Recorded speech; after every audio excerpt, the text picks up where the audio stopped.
This part, we see why Itachi's a goat. Second of all, Naruto and the girl finally get together.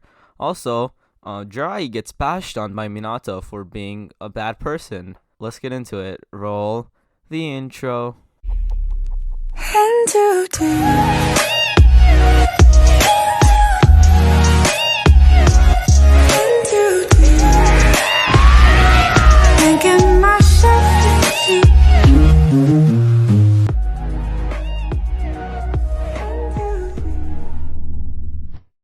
Naruto was sitting at a table in Yakiniku-Q, the restaurant that had quickly become a regular for Team 11, more specifically Naruto and Yakumo. Sitting in his chair, Naruto couldn't stop drumming his fingers on the table, and was lightly sweating out of nervousness. Just a few days ago, after being released from the hospital, he had asked Yakumo if she wanted to hang out at the usual spot, to which she readily agreed. His intention was to reveal his feelings to Yakumo at some time during their meal, so here he was, trying to find anything to distract him from what was coming up in hopes of calming himself down. He quietly thought back to his stay in the hospital after him and his father's reconciliation. I don't know. Flashback. Naruto's hospital room. Naruto was laying in bed staring at the ceiling. It had been a day since the emotional conversation with his dad, and ever since then he had felt as if a great weight had been lifted off his shoulder. In all honesty, he was bored and hoping that something would happen to gain his interest. His wish was granted as a red-headed missile practically slammed the hospital room door open, and before Naruto could react, was crushing him in a hug. When Naruto was finally able to process the situation, he realized that his mother was the one holding him and sobbing while she was doing it. Looking at perhaps the most powerful woman in Konoha and seeing her break down like this, his heart tugged and he felt a need to comfort her. As Kushina continued to cry, unable to stop the tears from pouring after seeing her son in the hospital, she felt a pair of arms surround and hold her. Looking up, she was met with her eldest son looking at her with genuine care, something that she really didn't deserve. Ever since Naruto first left, her mistake and misgivings as a mother became visible to her. She had neglected and ignored her firstborn son, and focused on Menma and Narumi, solely because of them having the Kaibi's chakra. Well, Kyuubi, apparently. The results had been that she had pushed Naruto out of the family and created self-entitled, pretentious, arrogant brats. She still loved Menma and Narumi. As their mother, she would never stop, but she hated what they were becoming. After a few more moments of sobbing, Kushina looked up at her first son's face and smiled. I heard you were hurt on your mission, so I headed right over. The idiot Minato, when I got a hold of him. Oh, that idiot Minato when I get a hold of him, she said, getting red in the face until Naruto put a hand on her shoulder to calm her down. It's okay, Mom. We know the risks when we take missions, he said, trying to appease his mother. Yeah, I know, but... Kushina stopped mid-sentence and her eyes widened. Had he really just called her Mom? Or was it in her imaginations? Naruto, did you just call me Mom? Kushina asked shakily. Naruto smiled and nodded, which resulted in another crushing hug and a waterfall of tears from the red-hot habanero. Naruto would never admit it, but there were a few tears that fell from his eyes as well. Flashback in. After beginning the healing process with his mother, they had talked until she had to leave. A lot of barriers had been broken down and a lot of demons put to rest. It felt good to have his parents back in his life. Thinking about everything that happened since arriving back in Konoha, he realized that his parents had become two of his precious people. Precious people. That word brought a frown to his face. He had been surrounded by his parents and after being released from the hospital with Yakuma and Itachi, but he hadn't seen Sasuke since their return. When he had asked Itachi about him, the Uchiha just replied, "He's dealing with some things," and left it at that. Before Naruto could think any further on the subject, he noticed his beautiful teammate enter the restaurant. Sasuke's room. Sasuke sat on his bed, thinking about the person who had been on his mind since the Battle of the Bridge, as the villagers of Wave called it. Haku.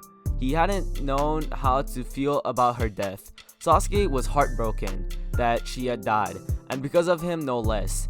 It both infuriated him and made him want to stab himself in the heart with a kunai.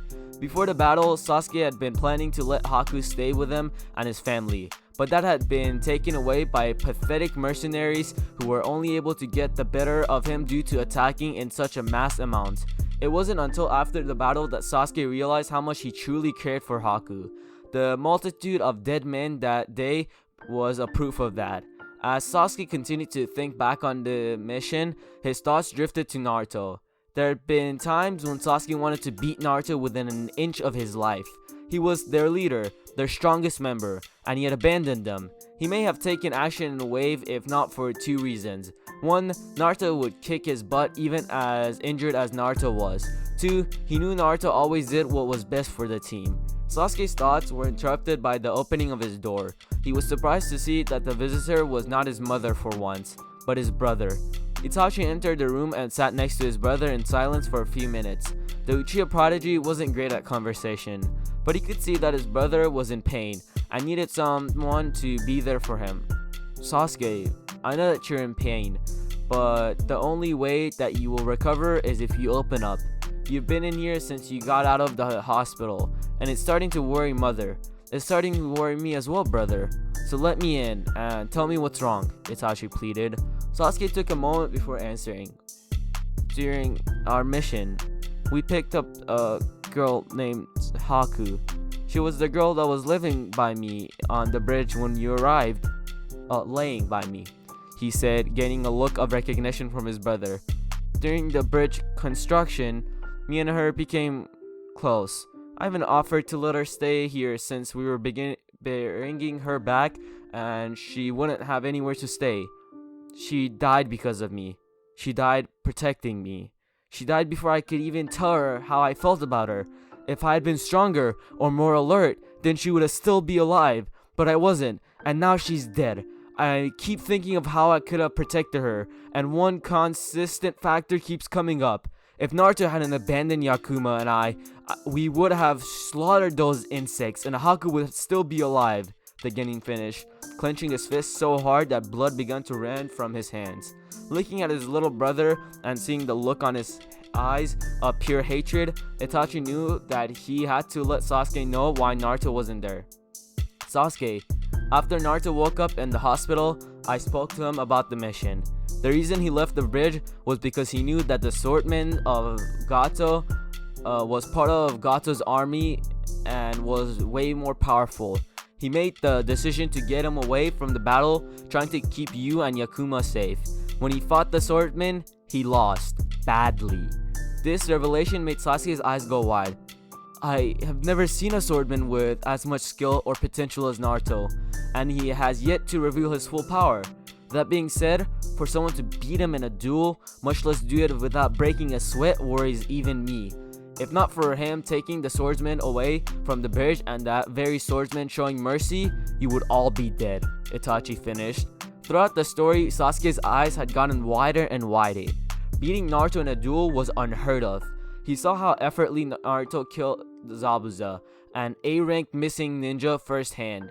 For someone to beat him in that way that Itachi was explaining seemed impossible. Learning this new information caused all of Sasuke's feelings of anger and desire for vengeance to turn into that of gratitude for saving his life and guilt for blaming his friend.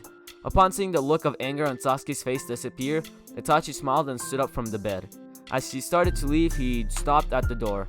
"Almost forgot to give you this," Itachi said, walking over to Sasuke and handing him a paper. "Only sign up if you want to," he said before finally leaving. After Itachi left, Sasuke looked down at the paper. "Chunin exams, huh?" Yakinako Q.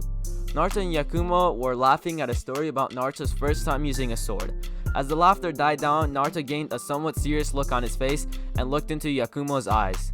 Yakumo, the reason I asked you to meet me here today was because I had something important to say." Naruto was nervous and began to muster all the courage he could in order to confess to the girl of his dreams. In a bold act, Naruto took Yakumo's hands into his, causing Yakumo to develop a blush while Naruto's face was one as red as a tomato. "Yakumo, you were the first friend I ever had in Konoha. When I was made a genin, I honestly didn't care about the village or anyone in it. I would not have gone out of my way to help anyone here because no one had bothered to help me. But you changed that. You showed me that there are good people in this village, people who deserve my protection. Over the time that we've known each other, I've noticed that you make me a better person. You make me into someone who actually feels compassion towards others, someone who's no longer indifferent to the world. You changed me for the better, and I want you to know how much you mean to me. I love you, Yakumo, Naruto finished. Yakumo had tears in her eyes. Never had she heard such a heartfelt speech aimed at her, and she could never guess that she meant that much to him. Naruto had been bold in taking her hands in his, so she decided to one-up him, leaning forwards before he could say anything else. She connected her lips to his. She didn't care that there were other people in the restaurant. As far as she was concerned, the only people on the entire planet was Naruto and her. After a fair amount of time lip-locked after her blonde teammate, she pulled back. "Wow," she said, getting a rapid nod in response from the red-faced boy. "So I take that means you feel the same way?" Naruto asked, already knowing the answer. Before Yakumo could answer, Itachi shunshined in front of the two. Truthfully, Itachi had waited until the two were done with their intimacy to interrupt the new couple's date. "Hello, I hope I'm not interrupting anything," Itachi said with an amused grin. Yakumo turned beet red and shook her head no, while Naruto simply muttered something about being a mood killer. "I just came by to give you both these forms to compete in the upcoming tuning exams. You don't have to compete, only if you feel comfortable." Itachi wasn't surprised when the two looked at him with determination and nodded. With his job completed, Itachi left the two to continue their date in peace. Hokage's office. Minato sat in his chair, turned and facing the village. Jiraiya had come by and was trying to get him to up Menma and Narumi's training, and the Hokage was trying to ignore him. "Minato, listen to me," Jiraiya said loud enough to get him to turn around and gain his attention. The great Toad Sage has spoken. He foretold of two that have received legendary powers who will either save the ninja world or be the catalyst for its destruction, he said with a serious look on his face. "When I went back to see the great Toad Sage, he told me that the day of the prophecy being fulfilled was nearing. We need to make sure that the twins are prepared for their destiny." Triplets. Jiraiya gained a confused look before it turned to slight shock at how Minato was looking at him. "I have 3 children, Jiraiya, not 2. Minato said, standing up. "As far as the prophecy, I nearly lost my family because of it. Nothing good has come from your revealing what the great Toad Sage declared. Menma and Narumi have become arrogant and constantly underestimate their opponents, believing as long as they have the QB, they could defeat a Kage level fighter. Because of that dang prophecy, Kushina and I neglected our firstborn, which is a sin that both you and Tsunade have committed as well. I think Kami that Naruto is at last somewhat normal, but I can tell that there is something dark behind the mask he wears, something that he won't trust his own father with. No, Jiraiya, you may train Menma and Narumi as you please, but I'm not going to focus solely on those two. I will bring Naruto back even if it means damning the entire elemental nations," he said with a look that Jiraiya had not seen since the day he earned the title Yellow Flash of Konoha. Jiraiya sighed. His star people always was an idealistic one. "Minato, this is the fate of the world that we're talking about. Are you willing to let it die? Are you willing to have that much blood on your hands? Because I'm not, and I will do whatever it takes to make sure that Menma and Narumi fulfill their destinies," he said with conviction. Minato just stared at his senseis for a moment before responding. "Jiraiya, it took my family breaking for me to come to the most important decision in my life. If I got my family back, never again would I let it go. I would watch the world burn as long as my family was safe. I would train each of my children, not solely Menma and Narumi. And if Naruto comes to any harm and I find out that it was because of you, for the good of mankind mentally, I will make you suffer until you beg for death," Minato said, leaving Jiraiya with a jaw-dropped and completely shocked expression. After getting himself together and seeing that there was nothing left to say, Jiraiya left without a word. Namikaze Estate. Kushina sat in the living room watching Tsunade teach Narumi more medical ninjutsu while thinking about medical jutsu while thinking about Naruto. She was hurt that Naruto didn't want to move back in with his family, but was overjoyed that she was on good enough terms for him to call her mom. "This sucks, Mom. Can you get us a mission? I'm so bored. Get us at least a C-rank mission," Mema said from a chair across from her, causing her, Tsunade, and Narumi to look at him. "I heard that the failure got an A rank," Narumi said, immediately getting an angry response from Menba. "What? Why should that worthless loser get anything? Why would Dad give him an A rank and not us?" he practically screamed. Kushina looked at her son with a confused and furious glare. She knew that Menma and Naruto were not on good terms, but this was unbelievable. "Menma, how dare you talk about your brother like that? He's not worthless, he's not a loser, he's your brother. Why can't you understand that? You're supposed to love him and vice versa, but it's like you don't want to," she said. Menma shook his head. "I don't love him.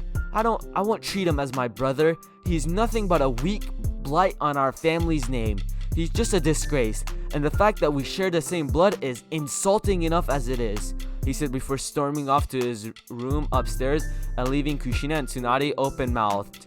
Narumi hated when Menma was upset, and secretly, she felt the same way as he did. Team 11 Training Ground.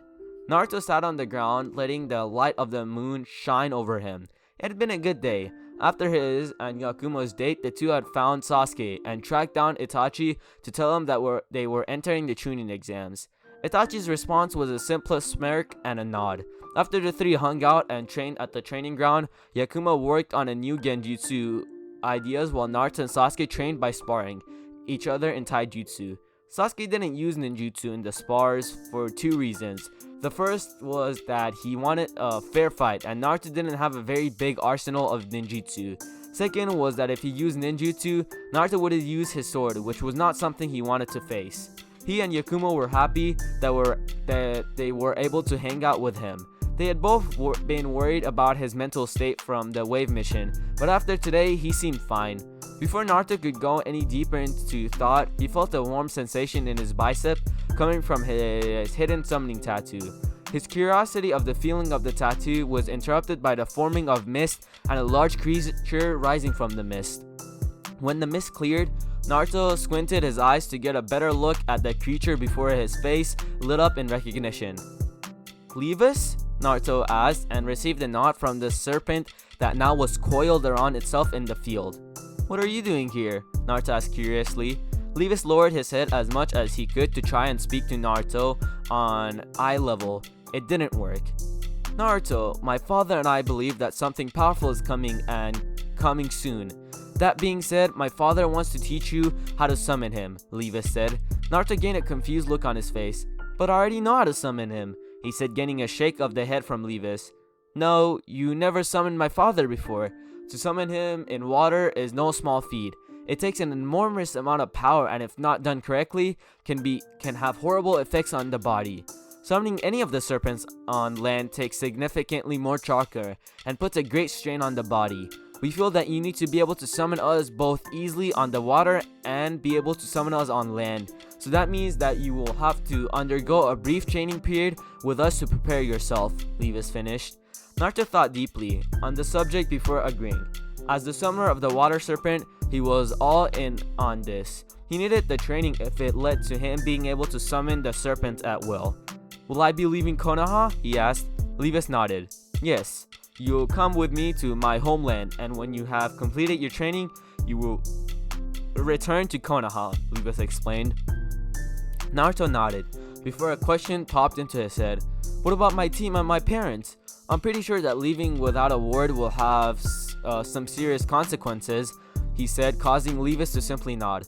"I shall have a few of our messengers give information on your absence to your team leader and your Hokage," the serpent said, before wrapping his tail around Naruto and vanishing. That's where I'm ending it, guys. I hope you've all enjoyed, and I'll see you all in the next part. Roll the outro. Wanted a bitch who was on the move, but you want a goddamn like. Got that one in my bed and she just wanna sleep. Fucking up all of the sheets. only wake up to eat. Do this shit every week. Like, why you do that? Crying, you wanna be great, but sleeping until the next day. Why you do that? Don't got that much in the bank. We go out, she order the steak.